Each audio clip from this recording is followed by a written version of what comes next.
Hello, this is Will Finn. I was the supervising animator on Iago the Parrot. And I'm Eric Goldberg. I was the supervising animator on The Genie. And my name is Glenn Keane, and I was supervising animator on the character of Aladdin. Very good, Glenn. And this is Andreas Deja. I supervise the animation of Jafar, and welcome everybody to the animators audio commentary for Aladdin. Who's that Alan Menken guy? He hasn't done a lot of stuff, has he? He's an up-and-coming young composer. He's talented. Talented guy. Yeah. Super talented. Honored. This is a great beginning for the picture. Yeah. Yeah. No matter how many times I watched it, I always felt like it was tempting me to really be curious as to what this story was going to tell me. Yeah. It's that once upon a time quality draws you in. John Musker and Ron Clements, the directors, seem to have a great sense of being able to tempt the audience to enter the particular world. I remember that Little Mermaid had the same feeling as we were traveling underwater and eventually finding Ariel, taking you in. Taking you on a great adventure. Hang on. You're not going to be able to believe what you see. Salam and good evening to you. The narrator here, who is also the voice of Robin Williams, was animated by Duncan Marchbanks. Well, he was originally supposed to be the genie at the end, too, right? That's right, but then that got deep sixed at a preview because everyone thought the movie was over before we revealed that. So we figured, okay, the movie's over. Didn't need it. Yes, combination hookah and coffee maker. Okay, chili and fries. Will not break. The way they recorded the narrator spiel as he's selling things here is to get Robin Williams in the studio with a box full of junk with a cover on it. And they pulled the cover off and opened the mic and let Robin fly. And it was stuff from the thrift store down the street, wasn't it? Yes, exactly. That's great. It's a great gag. Like so many things, it is not This really sets the tone, too, that it's going to be a comedy and an irreverent take on this tale and not necessarily the classic Arabian Nights. Life. A young man who liked this lamp was more than what he seemed. A diamond in the rough. It tells the audience it's okay to laugh, which I think is actually quite right. Yeah, and it gets Robin's voice in the picture early on, too, which is important because he doesn't arrive until, about 30 minutes into it? Yeah. And really helps him set the tone for the movie. You are late. T. Dan Hofstede did this thief. T. Dan's a great caricaturist, and he did Dizzy. And fun animator, too. And I remember this was some of the first Jafar animations that we did. Yeah. This was the first sequence, we worked on together. Yeah, he was trying to give his hands sort of a spider look, very skinny and eerie.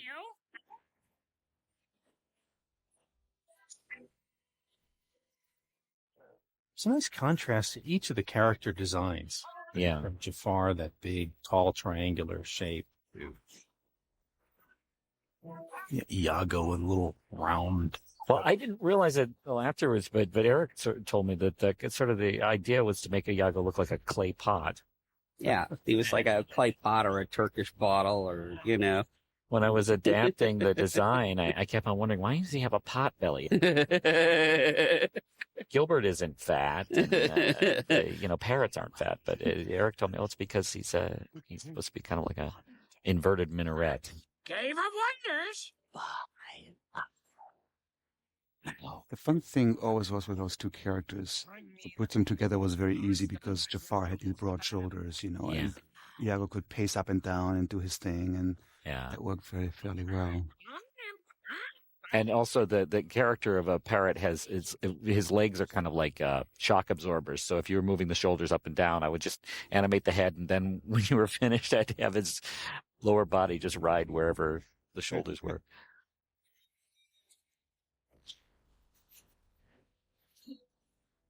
It's nice special effects in it. Look at that. Oh, yeah. Gorgeous.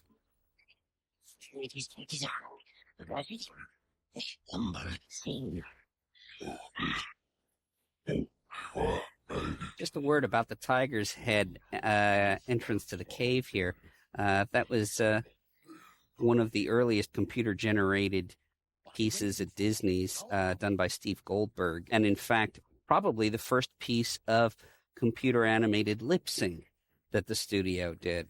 I did very rough animation, which served as a guide for Steve. And, you know, it was quite a challenge to get something that massive and huge to actually have lip sync that was convincing, you know, and still make it look like it was part of the background. And I thought Steve did a great job.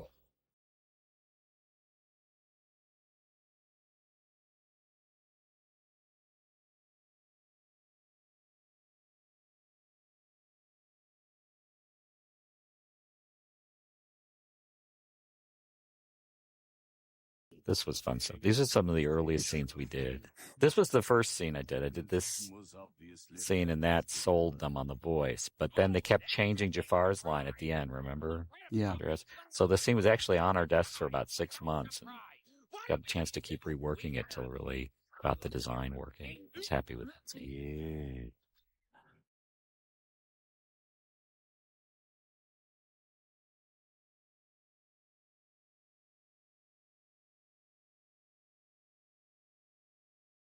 This whole song, One Jump Ahead, was the lyrics, but Tim Rice were really genius. I mean, the way he threw so much material packed into this short song, and all of the scenes. I mean, we were racing full speed, 100 miles an hour, animating.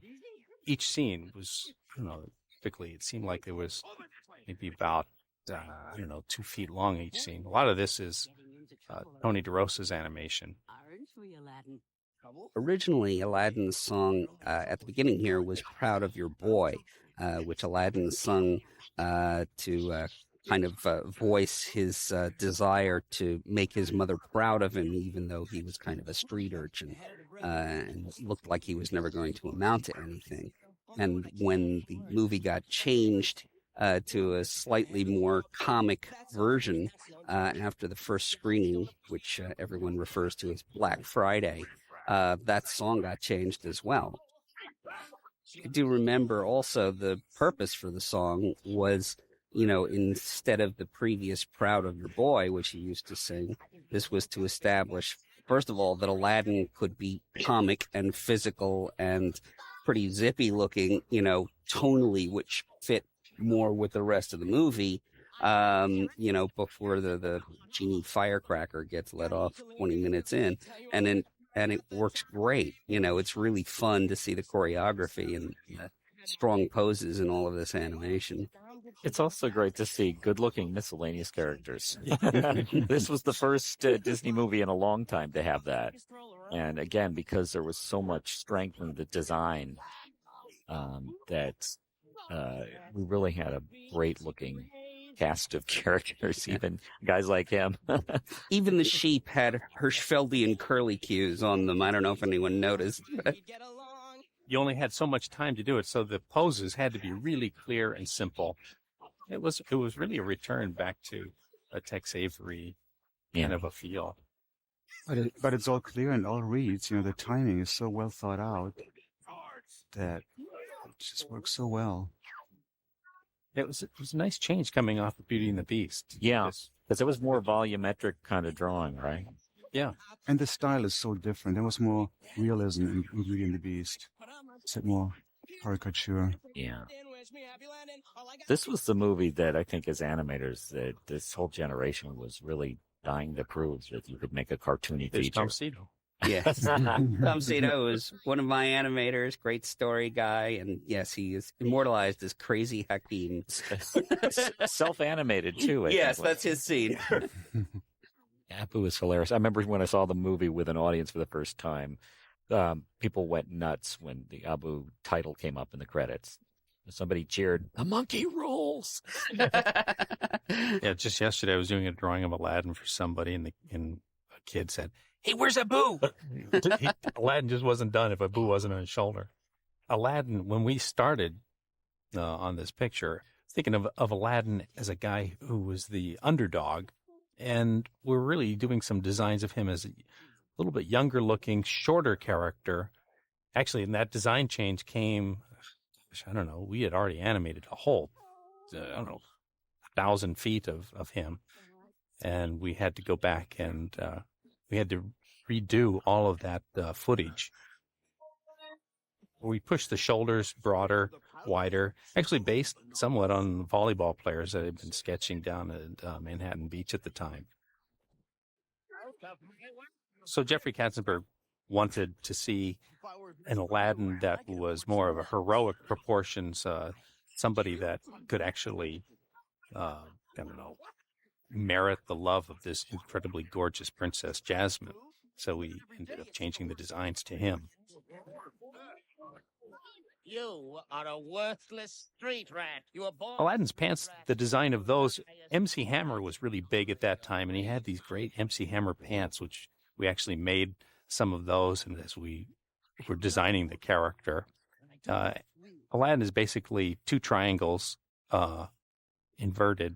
Top triangle comes down to the waist, and the bottom triangle supports. All of the characters were very simple graphic designs. riff-raff, street rat. I don't buy And we should say something about the backgrounds too. They are just so gorgeous. To me, this was a movie that almost looked like one of the old Technicolor movies. You know, the blues were really rich and the reds were really bright. find out. Give a little credit to Richard van der Wende as production designer, Kathy Altieri as head of background, and great work. Bill Bill Perkins. Perkins, art director. Yeah. Someday, Abu, things are gonna change. We'll be rich, live in a palace, and never have any And problems. here we have the Sultan. Dave animated. Bruxma, he had just done Mrs. Potts. This wasn't that much of a stretch, really. He's our little teapot himself. That's true. I think Dave did a great job of getting that kind of rounded style in his animation, too, in that character. I think it really works. And Mark Henn's Jasmine is beautiful. Aaron Blaze's some of his first animation after he did some of the Beast with me. He did the Tiger and directed Brother Bear. I remember reading an article where someone was complaining that Disney put all these characters into movies to sell toys. And I remember Peter Schneider begging John Musker and Ron Clements to take characters out of the movie.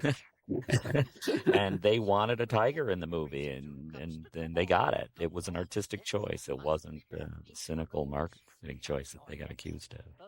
This typical Mark Henn, very subtle, believable female animation. His ability to communicate with little slight moves, tilt of the head, it's just gorgeous. It's always really natural the way the hair overlaps and the way she moves and gestures. One thing I'd like to mention is look how simple the design is, particularly on Jasmine's costume. You know, elder statesman animators used to tell me it's not how you draw it, but how you move it that defines the characters. And I think Jasmine is a terrific example of that. You don't need any more detail on her pants than what's there, but you know that there's a person underneath and who that person is. Allah forbid you should have any daughter. Well, yeah, and this picture too, every bit of detail too was somebody drawing those lines in there, and I love the places where we do have design, like Jafar's beard. Just that little squiggle there is it's fun because there's such simplicity around that shape. The only thing is I always was waiting for a scene where I could take his finger and have it sort of twirling his beard, who looks like a corkscrew, really. And I never found that scene. It's not in the movie. It's the suit of business. Jasmine refused. This was some of Tony Bancroft's first stuff on Iago. Tony was one of the crew animators, and because there wasn't a lot of footage of Iago in the movie, I was able to let each animator basically take their own sequences, and I had my own sequences. Now then, perhaps I can divine a solution to this only problem. If any And I should mention the voice of Jafar is Jonathan Freeman, Use of a mystic blue diamond. stage actor from the East Coast, who's done a lot of Broadway shows, and was again absolutely perfect for the role. Very smooth and oily, and yet had a sense of humor about him as well. One influence in the design of Jafar, even his personality a little bit, was Maleficent from Sleeping Beauty. She was the one who came closest, I think, graphically in style. And she was also a villainess who, like Mark Davis, her animator, would always say, would hold still and make speeches. She was very controlled in her animation. And once I decided I want to do something like that with Jafar, then looking back at Sleeping Beauty and her animation, Maleficent's animation really helped me. Calm yourself, The two of them are a great contrast together as well, because, Jafar is snide and underplayed, and Iago is boiling over practically every time he's on screen. There was something through this whole picture, and watching this with you guys, how much fun it is to surprise each other during the film. I mean, watching in dailies the scenes that would come out, and you realize how everybody's work was just so surprisingly better and better and better. And it was always a challenge. You wanted your scene to show up, to stand up next to, whether it was a Iago scene or Jafar or a genie. I think everybody was really on the same page with this movie. This was a movie we all wanted to make, because they always said you couldn't make a cartoony feature. And they tried with Alice, and it wasn't a success. And we just thought, well, maybe if you had the right story and the right crew, you could make a cartoony feature, and we did. I mean, it was a delight. I mean, there's this feeling of fun when you have a design that's based on curves and fluid movements, and when we all came off of Beauty and the Beast, I'd been working on the Beast, and it was a lot more sculpted, classic kind of drawing. Jumping into this was fun. I guess the fun is just the best word for it, and you feel it when you watch the film. there's still a Nick Ramirez animation on this guy. Yeah, he did all the characters in the sequence, all the secondary characters. Did a great job. Yeah, it does, actually. That's the first scene of Aladdin right there, where he goes. Is it really? Yeah, first one drew, and I think we ended up redrawing it 10 different times as the design kept changing. But isn't the first scene always the hardest? Oh, God. Yeah. The first Jafar scene had also 7 takes or something like that. Yeah. Chris Wall animated this big, heavy guy. I always like Chris's animation, so it's a lot of fun to watch. What I'm surprised at is how huge his hands are next to Jasmine. And you bought it, you know? It's a cartoon. Whoa, could we do this? Oh, yeah. Do you know what Not amenities PC. are? This was funny stuff. This is some of the first stuff I think Ted and Terry wrote. Yeah. That's where this picture started this comic back and forth character comedy routines. Yeah. It was, I don't know, something that we hadn't really been doing before. Yeah, I think this one really opened the comedy doors at Disney's in a much larger way. Yeah. Yeah. I mean, to actually go for big laughs and still try and get the heart and the sincerity in the story was important. How are you? No, not. Well, that Jasmine would play along with it all. It just gave you a lot of opportunity. I have to say, too, it is hugely supported by the design. It's supported by the background design. It's supported by the design of the characters. You couldn't do the kind of material we're trying to do here and have overtly complex, hyper-realistic character designs, because it doesn't work. You don't want to laugh at it. Reveal to me the one who can end. I gotta say, this is Tony Bancroft stuff again on Iago. Very, very funny. It is. And Ron Husband did Jafar in this section. Diamond in the rough. That's it! That's a car we've been waiting for! Have the guards extend him an invitation to It was fun stuff, though. shall we? This is broad animation. Gosh, it's so cool. That was great. Almost there. Tony DeRosa's bit. Really nice. You know, when you're supervising a character, there's no way you can do it without a really strong right hand man. You can take the lion's share of work, and that was Tony for me. He's a darn good animator. Yeah, Tony's phenomenal. You just worked with Tony That's right. on the Looney Tune. Correct. Yep. He got an Annie Award nomination. Yes, he did. Tony DeRosa did some great stuff in Pocahontas, too. I'm a fast learner. On Nakoma. Yeah, he did Nakoma. And a lot of Pocahontas, too, actually, here and there. Then Beast. This way. Hail, Tony. This is a real Disney scene to me. You know, it's something that draws you into the world, and the foreground and the background and all the levels are at play here. And I couldn't wait to animate that. That was a beautiful scene. It you know, it's got everything right in it. It's wonderful. So this little bit that Aladdin got to do with this apple, it's got to look like he's done it a zillion times. And I had been trying a different way. I'd always kind of pop something on the underside of my elbow off. Never did it like over the shoulder like that with the backside of my elbow. And I couldn't do it, and I couldn't explain it to anybody how to do it. So fortunately, they're animated characters, and they can do anything.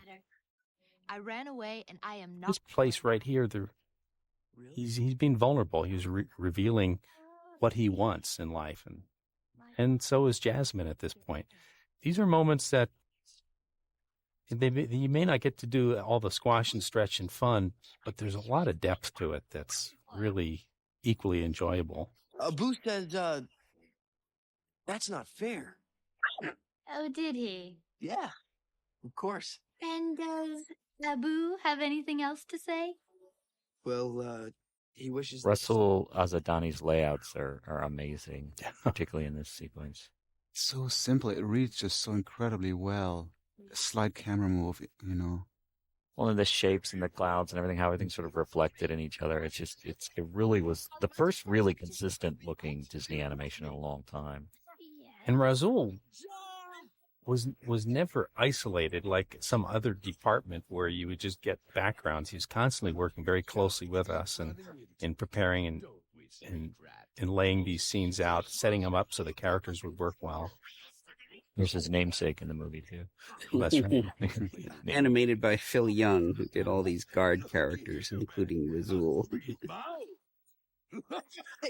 Unhand him, There was even princess. a scene that was, or a line of Jafar that was taken out when he said the magic words to make the tiger appear in the desert, and it was supposed to be Razul Azadani. And we had recorded that, and I had animated that, and then Jeffrey Katzenberg said, I think that is a little bit too much in-house humor. People won't get it. So we cut it. Well, also people were concerned because basically named the character after him. John Musker and Ron Clemens named the character after him as a tribute to Russell. We didn't realize that the name actually means prophet, and so people thought we were trying to make some sort of a joke. This is probably the section that I enjoyed most out of all of the Jafar scenes, where Mark Kent in Florida again animated Jasmine, and the interplay between the two characters was really enjoyable. It was so well written, what they were saying and how they were playing off each other. There was one tricky part. Mark Kent had animated a scene completely alone with Jasmine, and she was reacting to Jafar. So I had to place my animation of Jafar very accurately so it looks like she is reacting to him. So I had to work backwards in this case. The scene is coming up right here. This is all animated, and she was like reacting to his hands being on her shoulders, but his hands were animated after the fact. A lot of the extra bits also got added during a process in production called workbook turnover, where we would take a storyboarded sequence and start staging it in order to go into animation layout. but at the same time, as well as the layout artists and the directors, the supervising animators would be there, and we'd all be guarding our turf. We'd all be throwing in extra bits. Oh, here's a bit that Genie can do. Here's a bit Jafar can do. Here's a bit Abu can do. And I think the movie got very rich from that kind of give and take in those workbook turnover sessions in which John and Ron were very, very generous to input.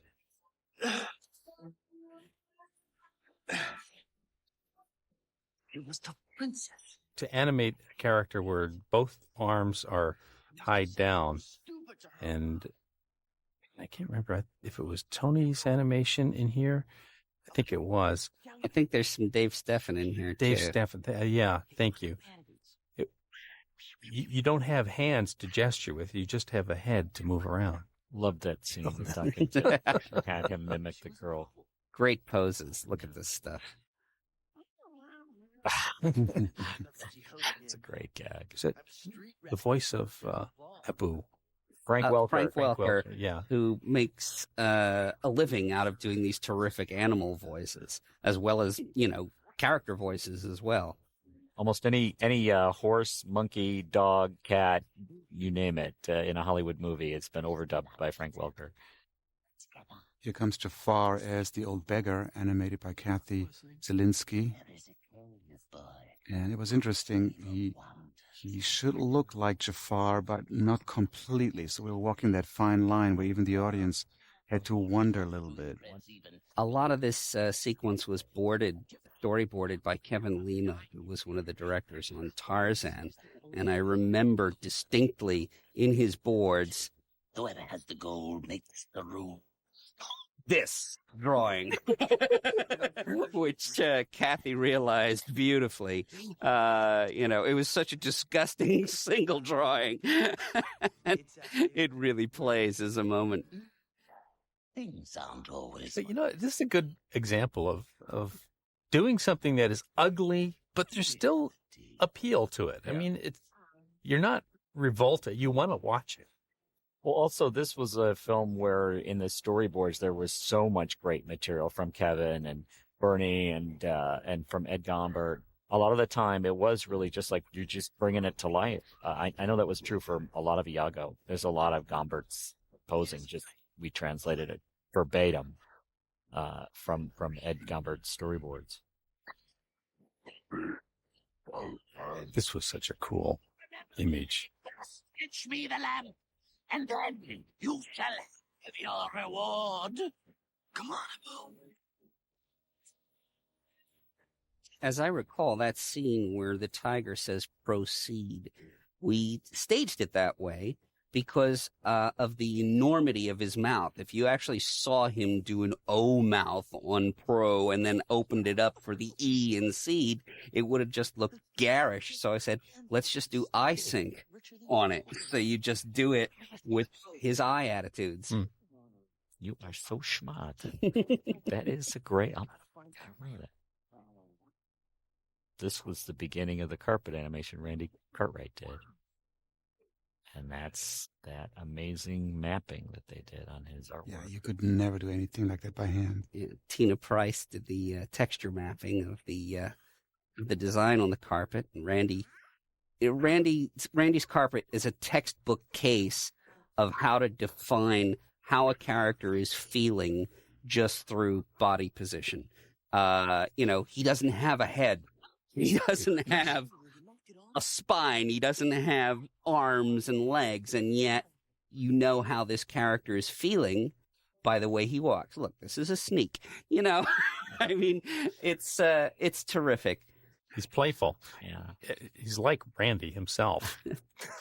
The most emotionally competent rectangle anybody's ever seen.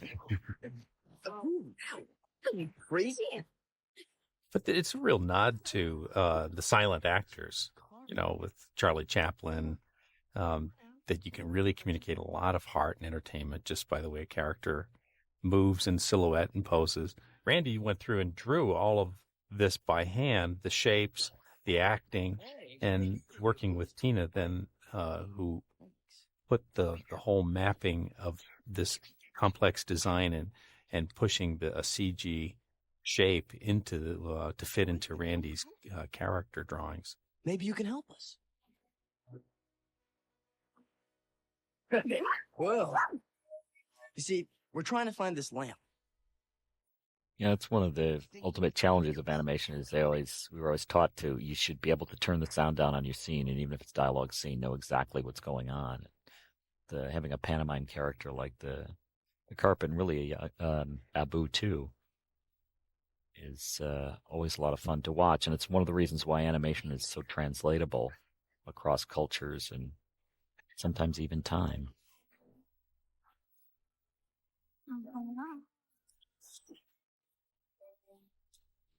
Amazing layouts here, these shapes. Yeah. Great. Rasul Azadani was always pushing for scale in his layouts. He really got it in this one.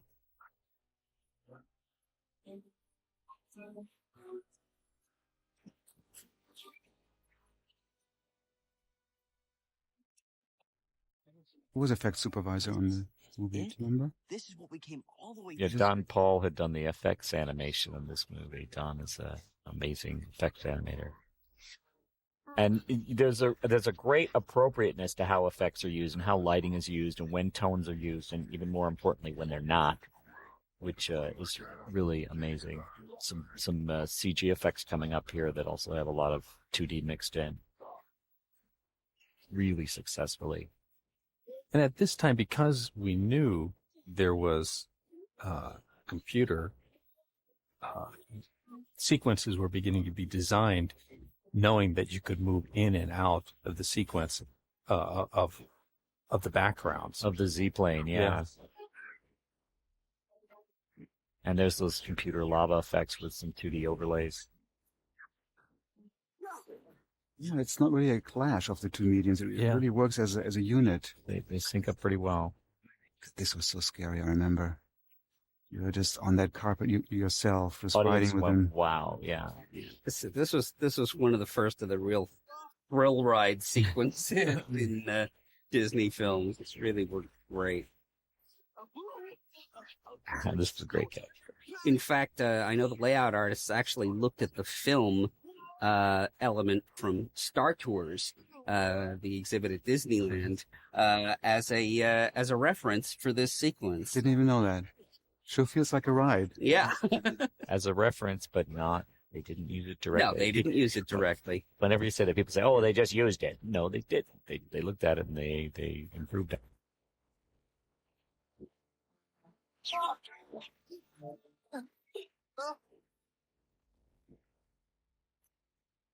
Now, if you'll notice on the effects animation, even that has Hirschfeldian curlicues in it, like the wind going past. Yeah. You know, The sand. You the see right now. sand. It's really designed all of a piece, and I think that's one of the great successes of the film. Right down to the cleanup. I mean, even the cleanup had thick and thin, and you know, for a long time they said, well, because we're digitizing our cleanup now, we can't do that. And Eric, I remember you fighting hard and winning. We did. And winning. Yes, you can. And we got beautiful thick and thin lines on this picture.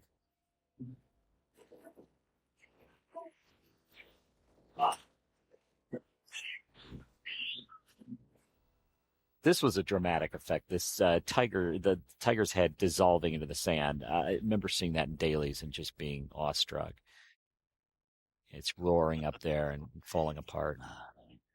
Here's some great stuff from Kathy. The great thing about Thick and Thin is that first, it looks like a lot of the classic cartoons because it replicates an ink line. The other thing that's great about it is because it has thickness in the middle of the line. In other words, it tapers thin from one side, thick in the middle, and then tapers out thin again. You can actually see the color in the line work much more clearly than if it had been just a very even line. Look at the Sultan's shoulder, for example. And there was a lot of training going on with the cleanup staff doing that.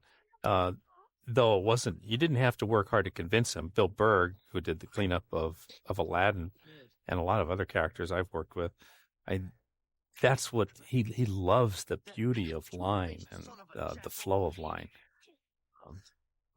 It gives the characters a weight on the screen. Mm-hmm.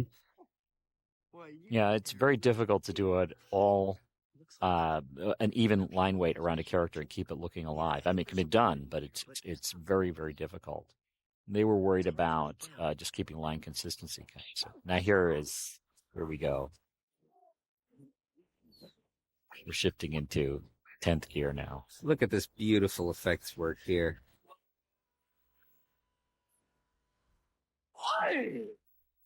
And then it's ruined.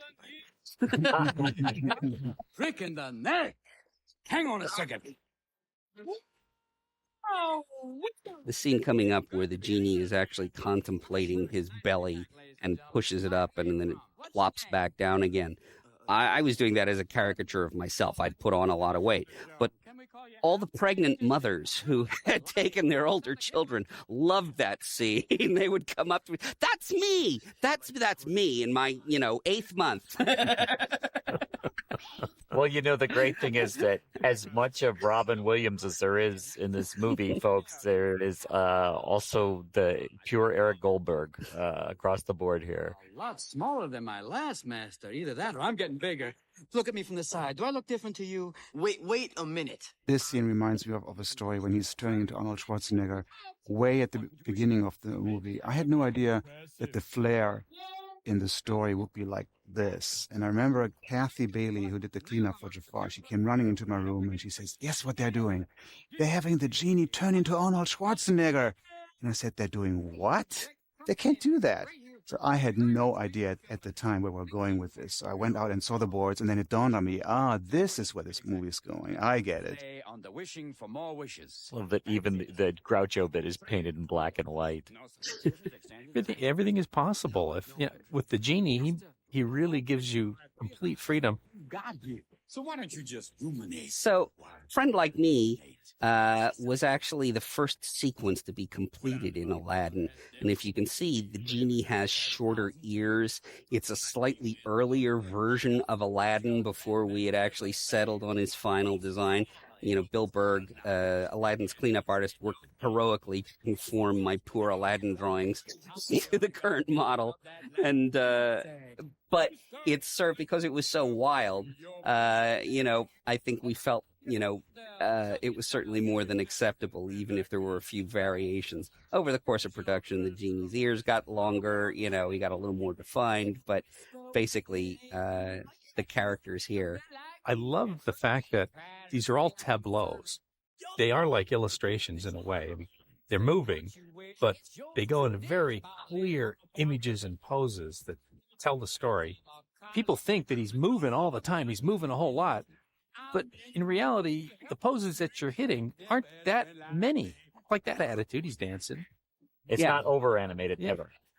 I call it the Name That Tune style of animation. Name That Tune used to be an old game show where you'd have to name a particular song by hearing only about 3 notes. Well, I can name that tune in 3 notes, Bob. So I can name that scene in 3 notes, in 3 poses, Bob. Name that attitude. Yeah, exactly. Okay, that's pride. That's fear.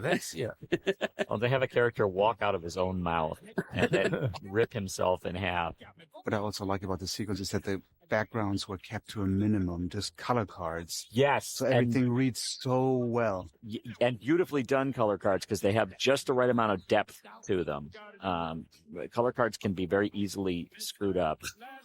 Richard Van der Wen did the color keys for this sequence, and he was so proud of it, because it just went nuttier and more stylized as the sequence continued. And it keeps building and building and building. I think Dan Hansen may have done the layout on this scene, on that one where it just keeps pulling back and back and back. He did a great That scene job. made me scream. He was doing the windmill walk.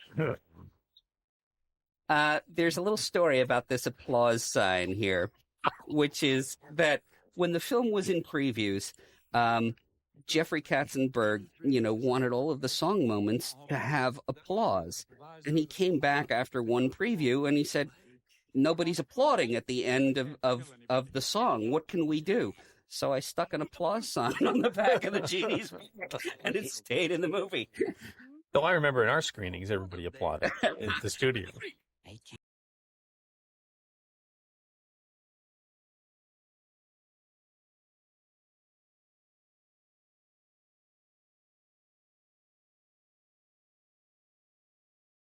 Here comes the famous taxi driver scene where the genie imitates Robert De Niro in Taxi Driver, the kind of you talking to me scene. I don't know, Abu.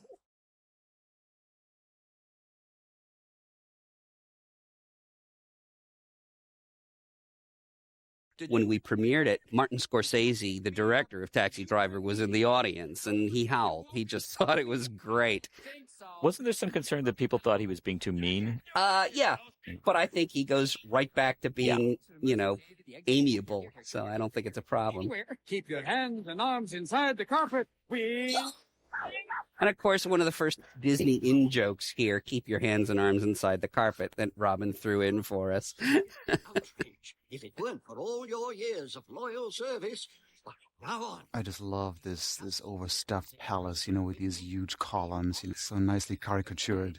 I assure you, Your Highness, it won't The happen truck again. into the background, I know that was an Ian Gooding background painting. Just beautiful. Also, it's a nice contrast to go to this cold marble after this hot sequence with the genie. At least some good will come of my being forced to marry. When I am queen, I will have the power. And Duncan's animation on Jafar here? Yes, it is. We had some fun with his mouth because he has a mouth sort of like a mask would have, There's no realism involved, and you could invent your own mouth shapes, if you will. It's pure 2D. Yeah, I mean, the characters really... Yeah. Look at those. Those are great. I was trying to do what Duncan did with the monkey here, and it didn't quite pay off. Wasn't quite up to it. Double shadows on him. Only until she finds out. Note, too, that the shadows aren't just gray. They're purple. They have color in them. It all works with the color design in the movie. Oh, wait a minute, Jafar. What if you were the chump husband? What? Yeah, okay, you marry... I'd forgotten Aladdin. This is in one place in Aladdin where Iago actually had an idea. Most of the time he was executing orders, but he sort of came up with an idea here. I become the Sultan? By having great timing and dialogue for an animator, it tells you where to go. You can see the scene before it's even animated in your head. Curse! I think that was about as loud as they would let Gilbert Gottfried get.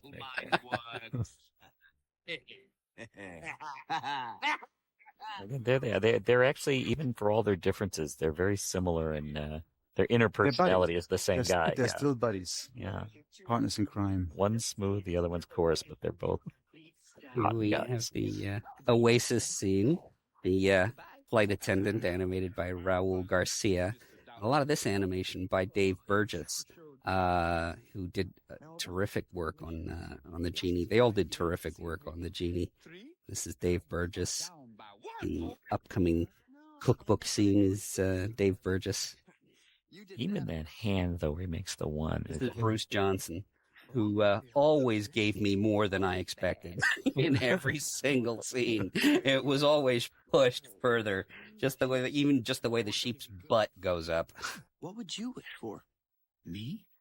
Scott Wanger was the voice of Aladdin, and the voice of a character also tells you something about their design. You draw their eyes a little different, the eyebrows a little different. It's not like you can just stick any voice to a face. And Scott had this really nice young voice that, but at the same time there was a strength of character to it. There's a weight to the voice. It's things like that it's hard to put into words, but they affect your drawing. The famous Pinocchio head scene. This came from a riff that Robin did on the stage. He went, yeah, right. Boop. And the boop I had known from his routines was Pinocchio's nose growing. He does a gesture, right? Yeah, where he he does the sticks his gesture. finger to his nose and then he sort of That's right. draws it out about 2 feet in front of his face. Exactly. But we were only hearing the audio, and Ron didn't know what it was, and John kind of knew what it was. I'm not sure. And I said, look, Disney owns the character. We're gonna let's use this. Let's not, let's just go ahead and make it Pinocchio and drop the other shoe. And I don't think the scene would have gotten as big a laugh if we had compromised on what Pinocchio looked like in that scene. It just had to be exactly Pinocchio. And fortunately, the company owned the rights to the character, so there you go. Well, it says a lot about the movie again, though, because the genie actually knows what Walt Disney's Pinocchio looks like. He exists in no times, or he exists in all time spaces, and he exists in all places, so he can actually reference things. The other characters don't know what the heck he's talking about. Well, it's funny about, just rules. What are the rules to the world that you've created? It's like, well, we've got the tiger can't talk, because that wouldn't be believable. But you could stick in Pinocchio, a recent character from the past, and that's okay. It's very true. But I think with the genie, I think everyone considered that he could travel time and space fairly easily, although somehow he seems to have gotten lodged pretty well in the 1960s. Don't ask me why. That's an awesome thing. There was controversy over things like Arsenio, I remember, and God bless Musker and Clemens, because they said, it's just going to be funny. It's some people won't know what it is, and years from now, people may forget, but it just looks funny. If it looks funny, we'll go with it. Mike Show did that camel transformation, and I remember the story went that Ron Clements asked him, did you enjoy that squashy, stretchy scene? And he said, yes. And he said, it's good because you probably won't have one like it for the next several pictures.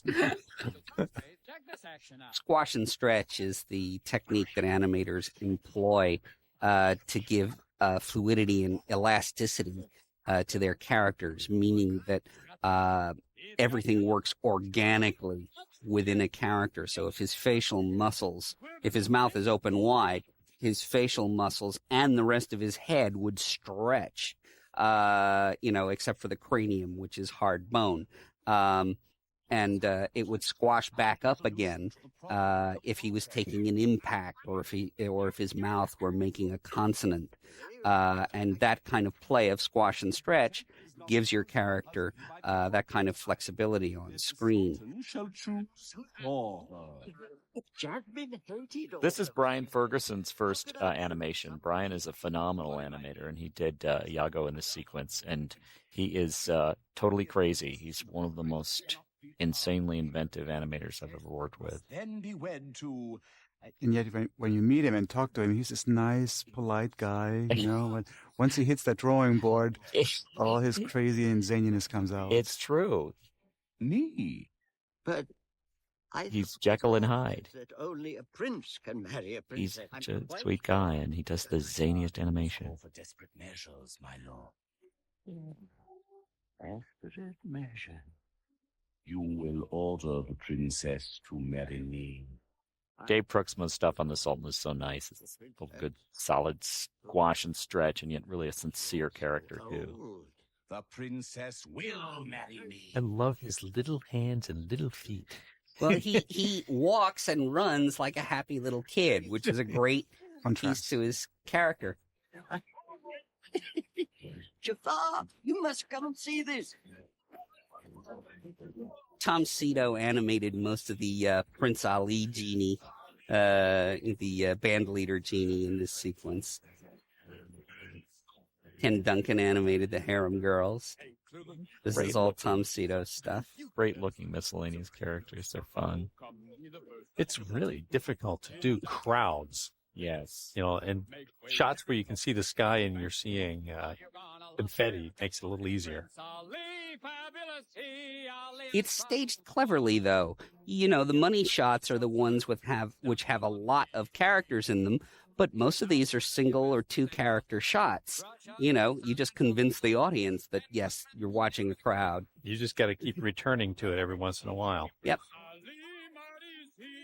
That was Tony Bancroft's first scene on Iago, and I think it was the first color scene we got. There are a lot of good stills of that. Great, great gags here. This was Dave Burgess? This or is Dave Burgess. Yeah, all this stuff right here.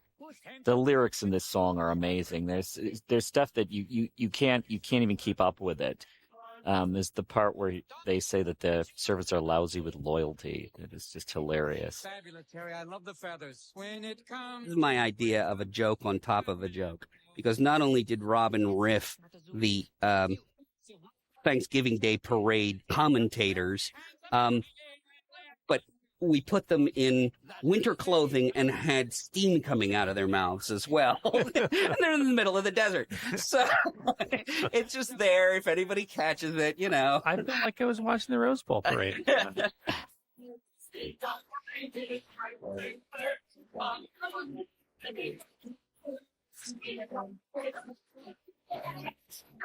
The genie, when he turns into a woman, Robin Williams does this great Ethel Merman like sound, which is hilarious. Yeah. And then the gags are funny. Who did the animation on the genie?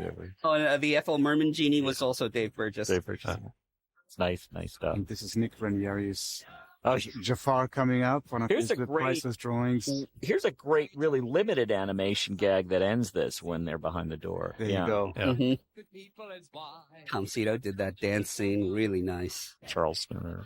Larry White did a lot of all these animals. I was in the same office with Larry and into all these zillions of animals and birds, and he was just cranking away for weeks. And so, God, Larry, this is amazing stuff you're doing. And he would just stare at me. I'd have this one little bird he'd draw and just stare at me from across the room. One of the unsung heroes. Yeah. Yeah, Larry's a phenomenal guy. And Larry was a great teacher at Cal Arts for a couple of years. A lot of the people working in animation right now learn their trade from him. I'm delighted to meet you. This is my royal vizier, Jafar. He's delighted too. There's Nick again, Nick Ranieri. Limited animation, but very poignant. Whatever. You cannot just It's so much of a self-portrait of Nick too. It's incredible how much you can see. When the animator puts himself into the part, the gestures become the animator's gestures, the facial expressions. It's funny how that happens. My favorite scene of Nick's at the end of this sequence is him going, "It's time to say goodbye to Prince Abubu." And it hardly moves, but it's really nice. Nice funny take from Rick there, I think. This the Iago here is Brian Ferguson again. As a supervisor in this picture, it was I had it easy because he was in so few scenes that I could supervise individual animators and let them do their own sequences, and just make sure he was on model and the timing was correct. Great gag. Like that. Unbelievable. And then he did this amazing thing where he put little sultans flying around his head. And Mark Hester, who's in editorial, did the... Everybody was just trying to top and add stuff, across the board, and effects and editorial everywhere. This is a very impressive youth. And a prince besides. If we're lucky, I remember Gilbert Gottfried mantra on this film was, "When in doubt, hurt the bird." It seemed to be a good formula. There's not. That was kind of controversial because that was right out of Wayne's World. People It said, was, "I'm gonna date." it was a big laugh, though. Yeah, it was. I think we all looked at this kind of topicality the same way that Warner Brothers cartoons had topicality. There would be a caricature of Clark Gable. There would be a caricature of Greta Garbo. And Eddie you know what? Cantor. They're still running those cartoons. Well, when we were kids, we didn't know who Eddie Cantor was, but if it was funny, it was funny. Yeah. So There's a great scene where the way they all react to her is very I embarrassing. love that Aladdin kind of hitting his leg there, just a little nervous. They're all kind of like in trouble because they were talking about her behind her back. That scene got huge laughs in dailies because it was just amazing to see three characters with very opposite personalities all reacting the same way. Oops, busted. What am I gonna do? Jasmine won't even let me talk to her. Love the elephant and the banana. What a great idea. So move. nice animation by Joe Hadar here in the chess scene, including Rodney Dangerfield's cameo. Genie, I need help. All right, Sparky, here's the deal. and Jack Nicholson, based on a caricature by John Musker. I was having trouble with the Jack Nicholson, and John pushed it further, and we got the Jack out of it. If Jasmine found out I was really some crummy... It's nice having Musker as a caricaturist by your side on this thing. Yes, absolutely. Was this the segment where the genie turned into John Wayne for a few minutes? Yes, he did at one time. I always miss that. I that was funny. A lot of stuff got cut, not for lack of working, just for time. There just wasn't enough time to get it all in. And there are some that I still remember and expect to be there that aren't. Like a prince. There he is, being very sincere again. Now, I'll take a little bit of credit for the staging there, which I kind of like, which is we didn't have to see Aladdin exit on the carpet. All you had to see was the sad genie's expression and then the shadow cast over his face. You know, Eric, I appreciate that. We had 2,700 feet of this character to do, and needed every helping hand we could get. Leave me alone. How's our little Bo doing? Cuts his own head off and he doesn't have a head. I mean, that is clarity. That is masterful animation when you can read that. Now, there's some beautiful work here between Jasmine and Aladdin here. The marketplace? Yeah, this was just, again, Len and Mark at their form, at the top of their form. On opposite sides of the country and making it look so effortless. It's awesome. But with this cool little bee, this genie buzzing around, they were my favorite scenes. To have a head that big on your paper as you're drawing it, flipping it. I mean, the pencil that I use is this big, thick lead pencil that it actually worked when I was doing something that size. It made sense. All the other times it doesn't make sense. Finally, it paid off. Great. Raul Garcia animated all of the Genie Bee scenes. He really wanted those, and I tried to cast the animators on the scenes they really wanted. So there are no B scenes. No B. There are only A scenes. I'm sorry. It's like you and every other structure. You want to use every prop you've got, including a little feather there on top, and everything you can. One little note here. One thing I love about this film is production value where it needs it and nowhere else.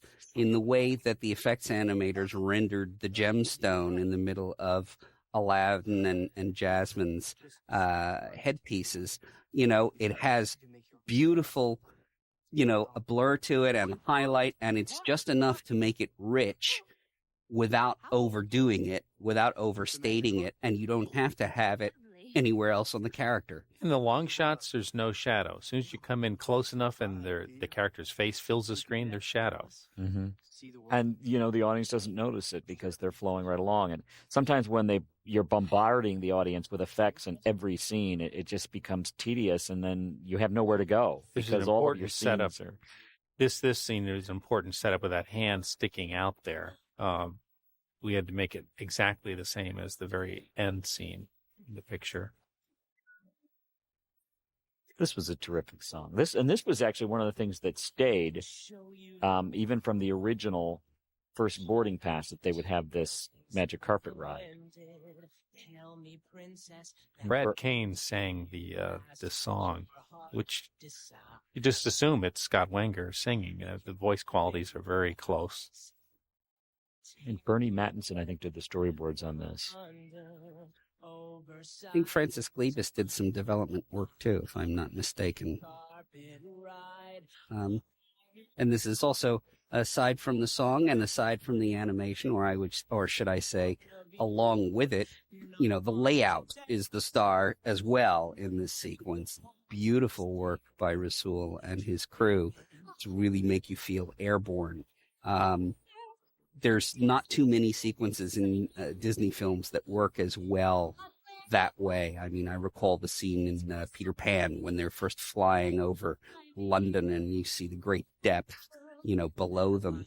And I think Rasul has gotten some of the same qualities in this sequence. Even though when I saw the sequence for the first time in rough animation, I was talking to Ron and John and I thought, aren't they flying a little fast?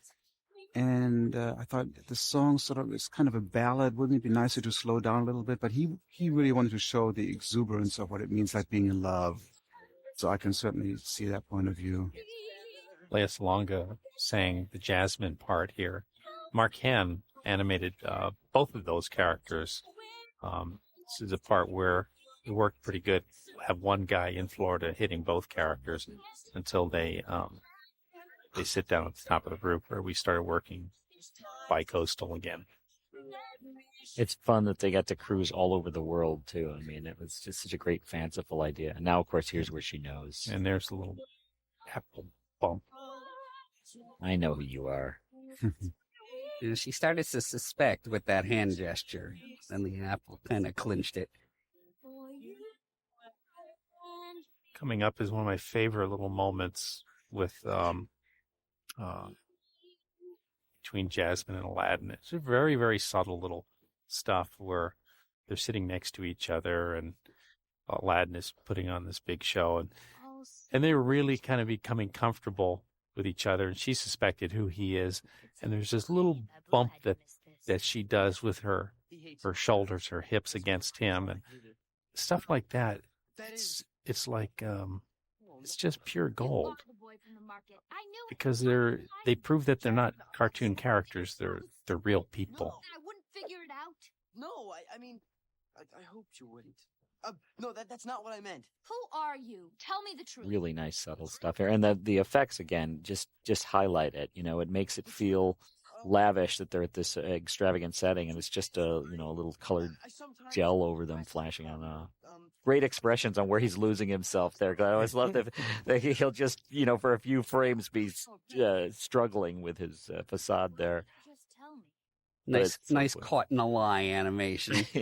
Royalty going out into the city in disguise. This is that little Sounds a little strange. thing back and forth between the two of them. Not that strange. Everybody's lived that moment. We use live action reference on some of these characters, but we don't trace the live action. We use it as a study between pulling experiences from your own life, and it's made the character better. Tony Fuccelli is coming up here with this wonderful little kiss that he brought between both, and these little darting back and forth the looks eyes, in the eye. yeah. I think we all thought this was the hottest kiss ever animated in a Disney movie. And he's not. One thing that was also nice about that sequence was counterpointing everything that's going on with Randy Cartwright's carpet, punctuating, Aladdin, you're making a wrong turn. Don't say that. That sounds dumb. She's going to tell it's a lie.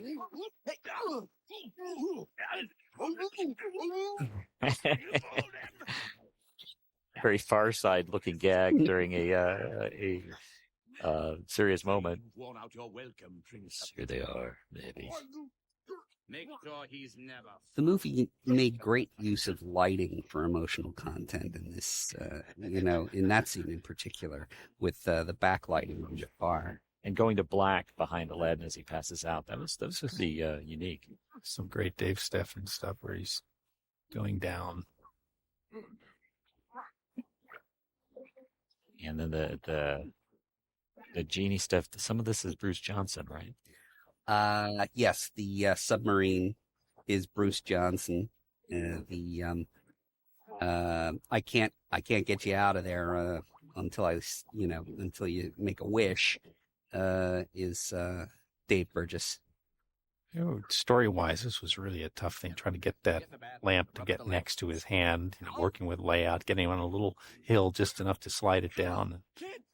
His arms are confined again. Yeah. As you say, that's a hard thing to make it believable, so the audience wouldn't go, come on, that wouldn't happen. I'll take that as a yes.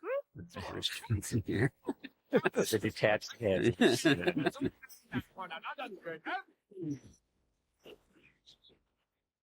It's great the way the design can just inform even something like the upshot on the water surface there.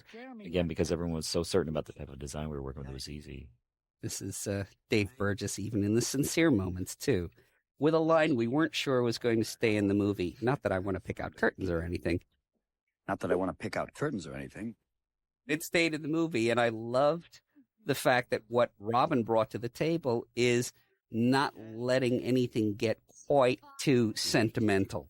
You buy the sincere moment, and then just a little, puncture with the humor, and then you move on. If you have a cartoony design for a character, as far as the style of animation is concerned, that actually gives you plenty of range to either play it broadly or play it subtly. You can take the genie's design and shrink it down to minimal movement and still get the subtlety out of the character that you need. But the converse isn't necessarily true. If you have a very realistically designed character, it's almost impossible to get a sincere laugh out of a drawing. Having brought down some of that road, the tough thing is you get to the point where, especially when they're going to inhibit you on it, where the characters are not allowed to be as zany as a really comic actor will be in a real frame. Well, that's it. We're dead. Forget it. Just dig a grave for both of us. We're dead. Dig a grave.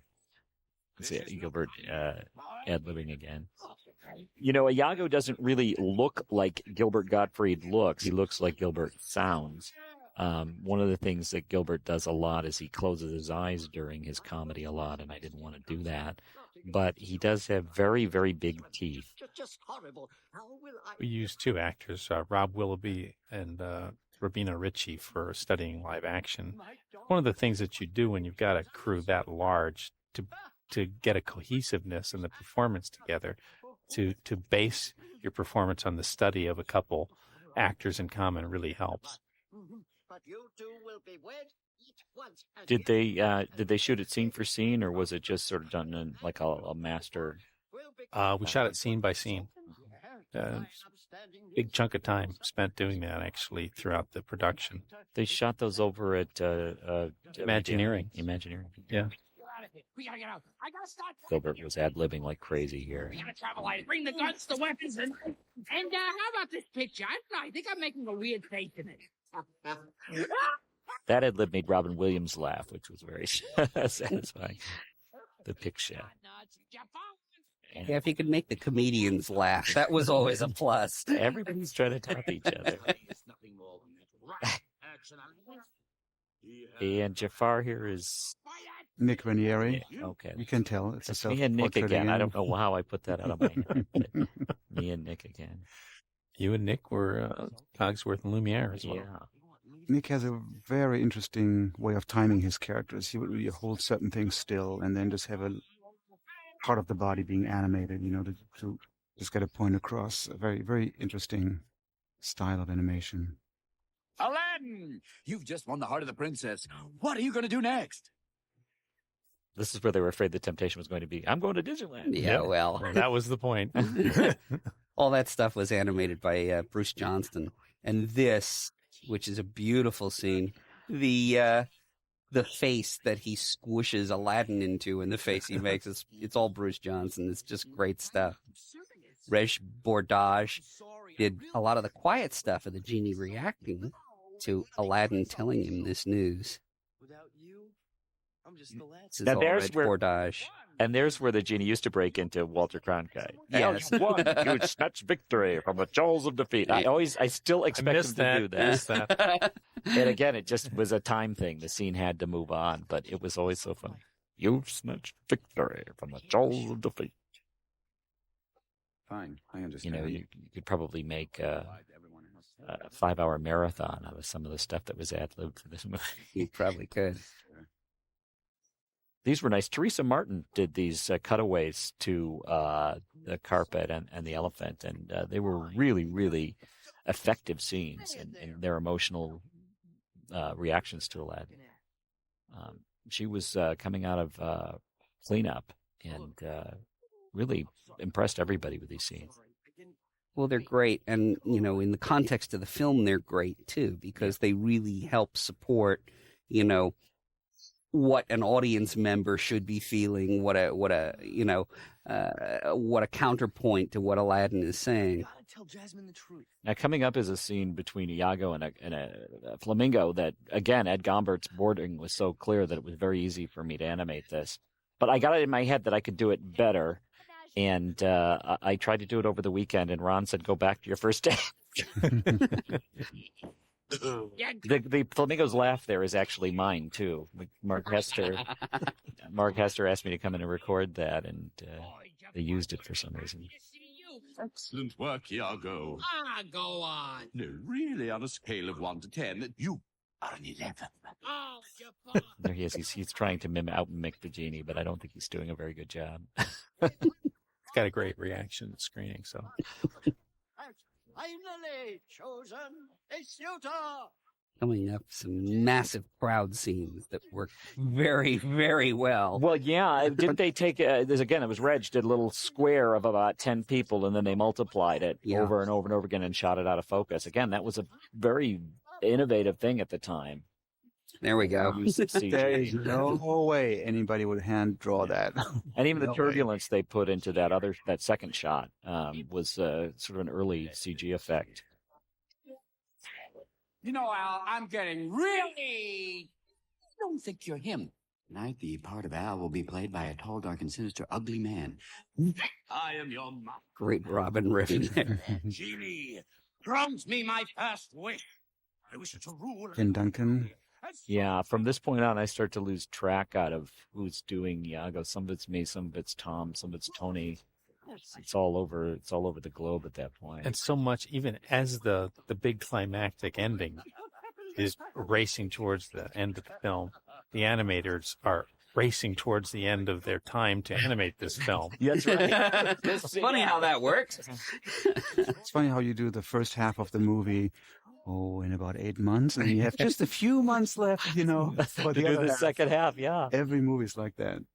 I remember Tony Futilli animated that little Aladdin reaction looking up from his hat. And the reason I recall it because I liked it. And for you single frame geeks out there, there's a smear drawing on Aladdin's face for one frame as he's lifting it up. I got a new master now. I order you to stop. I like his little chest hair.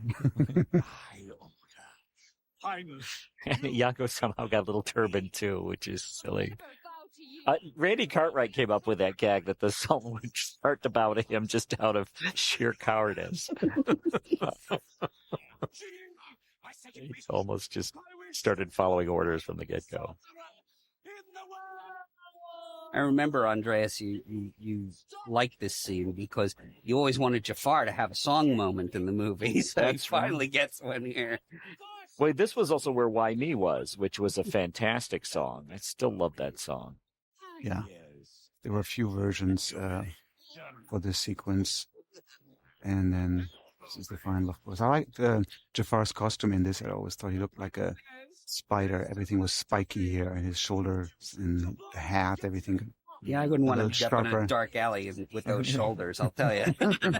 Read my lips and come to grips with reality. And Tim Rice worked a little bit of Read My Lips had become the George Bush's catchphrase of the year.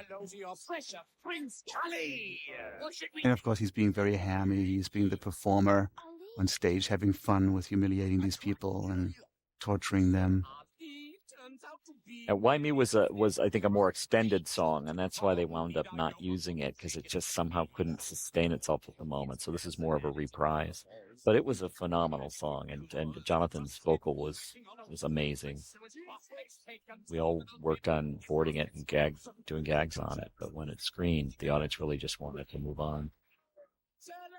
It is hard to fit songs late into the run of one of these pictures without it feeling like it's tacked in there. Yeah. Interestingly enough, Pinocchio has an interesting song structure because there's only 5 songs in the movie, and they're all in the first half of the film, and there's no songs in the second half of the film, except for the reprise of When You Wish Upon a Star at the end. And there's, again, some early CG stuff on that tunnel. this happened so fast. I remember wondering if people were going to get the impact of it, but that he was thrown to the edge of the world and had to get back. But it worked. Barefoot, too. Yeah. Man, I always thought, this got to be hurting his hands, feet. Forever. He's worried about a boo. It's just a nice guy. I made a mess of everything. He messed up. He's going to make it all right. Gotta go back and set You know, I love this whole story. It sets up such impossible situations.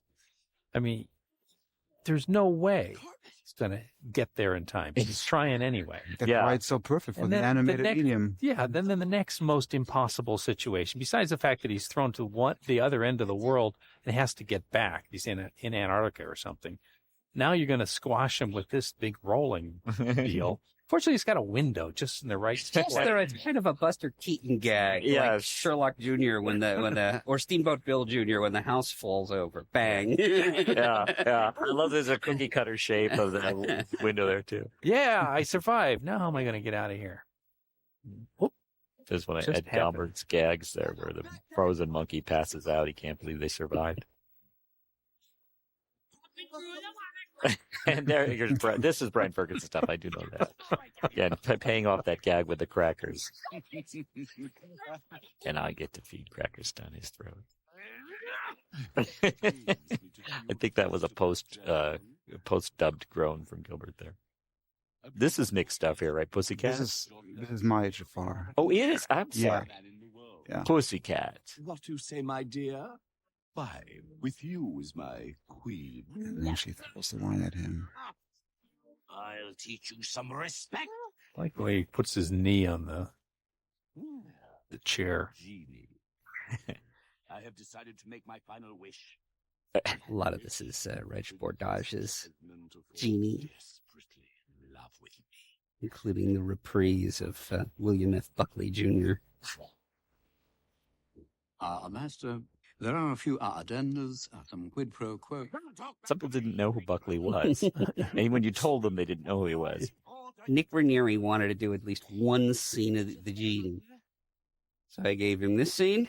Never realized. And this is it the cash register? Is it? And this scene. Great. Yeah, I knew there was something that Nick did in here. It was the cash register. I love the stuff you do with the hands, Andreas, all the way through. Tall. Hands are not easy to draw, and you've got bones in Jafar's fingers. And it's Even just though really- they're kind of stylized, they're Very- weird looking. But yeah, all the way through, I've been impressed this time. Raul Garcia stuff. I love the Yeah, Jafar head joke, and Raul did it really well. And it huge laughs in the theater to see him do that. And call him senior psychopath. Well, we're not even sure what that was a reference to, but it just sounded right. I never knew whether it was supposed to be like he was doing it in Spanish or it was a senior citizen or We what. had Robin had all sorts of epithets. We just chose the one that broke us up. That's all. It was just funny. He had a million different names for Jafar at that point. Ellen Woodbury did Iago and Abu together fighting here. I remember that. Ellen did the animation on Zazu and Lion King and Pegasus and Hercules. Remember, there was quite a discussion about whether she could really kiss him. Should we go that far? Yeah. It felt right. It was the ultimate sacrifice on her part. Yeah. It wasn't a betrayal. She was doing it for the good side. Zelensky did the Cobra stuff that's coming up.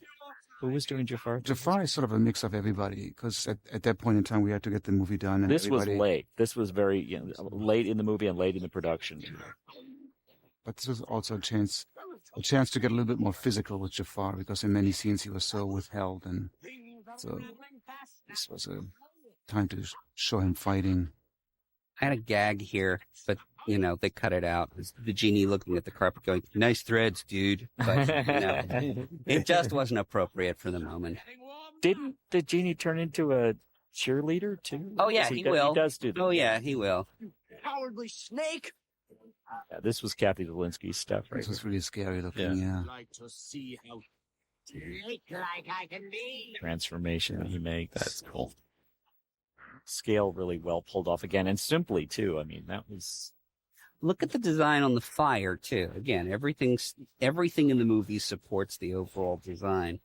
I think some of this Cobra is also Raul Garcia too. There we go. You break it up. And Joe Hadar's cheerleaders. And there was also, he was going to do like a color commentary, like from a sports desk too during this fight. I remember we talked about that, but I don't think it actually made it. Yeah, we recorded all of it. But again, it felt like it was just going to take a left turn too much in the drama of the moment. Yeah. It was always a balance. It was great that we were pushed to get gags in where we'd never put them before, but then it really did come down to what was important for the moment.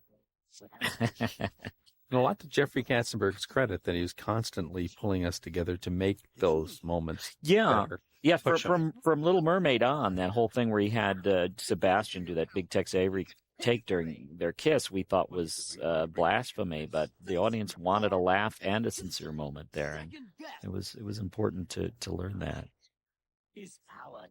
You can sometimes do both, not always. Joe Hadar animated this stuff here, where he's saying the kid's crazy, and I coached him by saying, take a look at Diane Keaton in Annie Hall, doing her la-di-da moment. La-di-da, shaking your head. All right. Your wish is my command. Way to go, Al.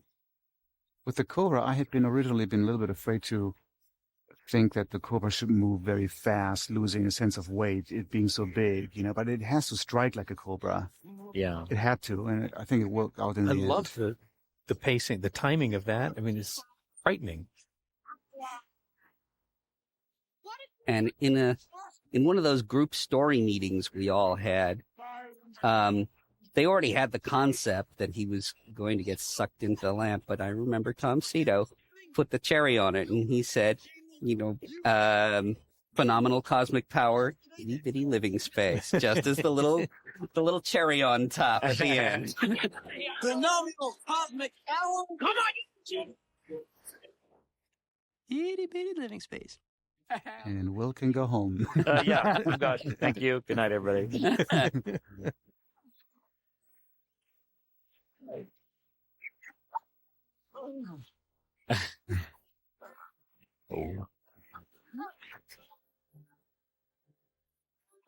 What an exuberant film this is. Doesn't even need animation. Gilbert can get laughs. Gilbert Gottfried can get laughs doing anything. I like that scene. It was Gilda Palin Guinness and, big wind up and then a little I'm sorry, Now, this is story-wise. This is kind of a Gilbert and Sullivan ending, where the king just says, "Oh, that law. Well, we'll just abolish that law." If he had just done that in the first act, we just needed it for the movie. That's all. Yeah, that's true. Here's the genie, very moved again. He has a great range. The genie. He's funny and sincere. That's kind of the nice thing about sidekick characters a lot of the time is they actually do have to cover a lot of emotional range. People expect them to be funny, but they have to be sincere too. Yeah. I do remember, Robin getting a laugh on that scene because I think probably it sounded like everybody's Jewish mom. You're not going to find another one like her. I understand. Genie, I wish for your freedom. And this whole sequence was the last stuff in production, wasn't it? Yeah, this was pretty late in. Yeah. And these were some of the toughest scenes to animate because you would have to be sincere about it, I'm getting chills. This was what we were waiting for, is him to get free. That's great. Tom Cito animated the transformation, and then I animated the realization here. So nice. The stuff that goes on under the surface of the story is really good, Wish for the Nile. Try that. It wouldn't have worked without it. Yeah. The stuff of, Aladdin having to make up for his mistakes and his lack of faith in himself and all that was really important. Originally, I think the story was just like the book. It was sort of about greed, but it really turned into a story about a character learning who he is, and growing up, which was, I think, great. I remember in story sessions, we lengthened this sequence further and further. We felt it was very, very important to make a moment out of the fact that the genie and Aladdin were separating. You know, they'd spend a lot of time together and a lot, you know, and they cared for one another. It's like the Wizard of Oz, you know, they're going to say goodbye. Well, you're letting the audience say goodbye to those characters at the same time you're letting them say goodbye to each other. I choose you. That was great. Aladdin. Oh, Yeah. Finally, I can choose you because you're you. You're not faking it anymore. Not faking it. Okay, for those Disney freaks out there, this is a joke on top of a joke. You know, the goofy hat gets a laugh. But in fact, it's also the way Robin Williams was dressed in the live-action animation film that was part of the Disney animation tour down at Disney MGM Florida, Back to Neverland. He was dressed in a, you know, loud Hawaiian shirt with the goofy hat on and the shorts. So I just figured for anybody who's watching carefully. And again, they were going to come out of this and go back to the peddler, and you're going to see he was the genie, but the audience was already applauding. They were full, and they said, "Great, thank you." And so there was no point. Except one more surprise. Right. Mark Hamill had a great kiss there at the end. Yeah, that is a phenomenal ending. Made you look. Great. Some of the artists like the fact we actually put the background number on that little Well, yeah, stuff. the peg holes and all of that. Yeah, great stuff. There's Amy Powell, Richard. Yeah, I really appreciate that Amy Pell actually had a let us bring dogs into the studio. That's right. There were pets running rampant in the studio at that Until point. our dog pooped in her office and then it changed. Well, And then we had a snake in one office and like a mouse or rat in the other, and it was just getting a little too close for comfort. Debbie Armstrong was one of the assistants on the movie, and she had a dog that was always running out in the hall and barking at me. There was a feeling about this series of films that we did there that time around Aladdin and Beauty and the Beast and Little Mermaid. We were all down in those warehouses. Yeah. In Glendale, and there's this esprit de corps. There's you're in the surroundings that just aren't so cool looking. The little cubicles and spaces, but we were all there because termite terrace. Yeah. Yeah. Well, it's like being in your garage, you know, and it was sort of like, you know, there was a comfort to that. You know, it wasn't real high tech, it wasn't real slick, but it was like the playroom. But good films came out of it. Yeah. There's Mark Dindal's name on that. Mark's a director. He did Emperor's New Groove. He's working on Chicken Little now. He was an effects artist back then. Here's our phenomenal backup cleanup team. They were great. Renee Holt did a beautiful job on Jazz. Renee has some of the best line work ever. It was a bit of a dream at that time because people were actually seeing our films. Yeah. And for so long, I remember being so impressed on Great Mouse Detective that there was actually, our character was on a Cocoa Puffs box. Whoa, we've made it big time. Got a shout out to the Iago crew, Nancy Kneep and Marianne Tucker. They're great and worked on a lot of different movies together with them. It was. Not only were the audience seeing them, but I think, you know, when Little Mermaid came along, it was scary because it was the movie we all wanted to work on and the crew was really excited about. But it was actually, I remember people were looking at each other in the halls. Are we up to this yet? You know, we were all so young at that point. And it was really trying to try and deliver up to that movie. I certainly remember personally feeling like I'm not worthy. But by the time we'd been through Beauty and this one, it was really like we were all kind of hitting our stride, and the material was satisfying. It was really a fun time. It was like I had to pinch myself. I'm a cartoonist. I'm doing cartoon movies that people like. Ron and John were fantastic directors to work with. They always challenged you to make it better. Sometimes it was frustrating. I mean, you'd show something you think was great and they wouldn't barely chuckle. So you go back and you try to make it funnier and show it to them. And, hey, that last one was really funny. Why'd you change it? Well, you didn't laugh. You know? Well, of course, John Musker's the highest praise I ever heard from him was, well, okay, we'll send it to camera and cut it in and see what it looks like. And I knew I'd really scored by then. Because, Actually, I got a lovely piece of praise from John showing you one scene, and one I didn't expect. One of my favorite scenes, just as pure character animation, was the scene of Baloo wiggling around and dancing to, bare necessities. And, I would always look at that scene and think, and it's a pile of drawings. It's just a pile of drawings. And I brought in my dance scene. And John really liked it, and the one where he climbs down the tongue and does the Cab Calloway, and John goes, and it's a pile of drawings, and I was so moved by it. I can't say on that, and it was no, not at all. It just kind of came out. It just seems hard to believe. It's a stack of paper, and you flip it, and suddenly something comes to life. That's the magic. It's alchemy. It's pure alchemy. On that note, we should probably say our goodbyes. This is Will Finn saying goodbye, and thank you for watching Aladdin with us. Eric Goldberg, bye, folks. Thanks for listening. And Glenn Keane, thanks a lot. And this is Andreas Deja. Thanks for watching.